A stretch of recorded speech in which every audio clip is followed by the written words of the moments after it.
Најавениот штрајк за впонеделник во период од 10 до 15 часот или запирање на сите полетувања и слетувања на Скопскиот и Охридскиот аеродром. Контролорите на летање го ставаат во мирување. Вело дека ќе го почитуваат решението на судот, но и понатаму ќе се борат за реализирање на барањата, потенцира од синдикатот на контрола на летање. Вело дека не добиле никаква покана за суд, за впрочем да може да ја изнесат нивната одбрана и докази.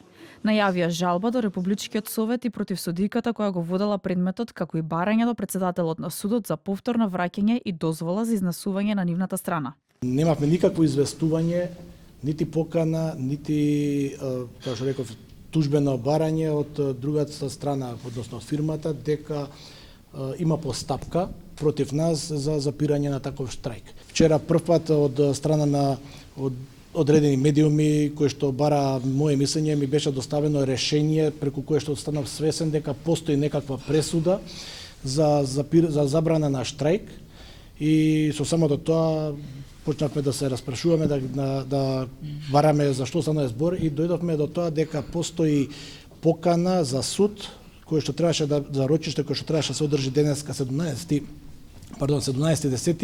во 8 часот и 30 минути.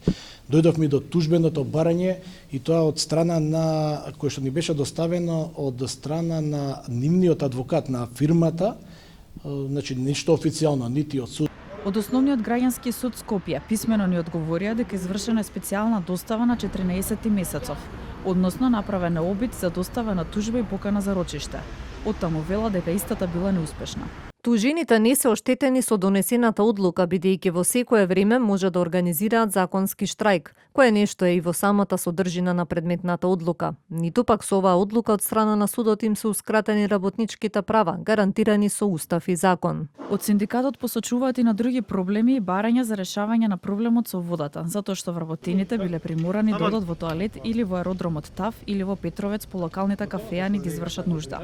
Синдикатот бара и вработување на стручни кадри. Во таа насока, според Асевски, упадот кој се случи пред извесен период, не станува збор за хакерски напад.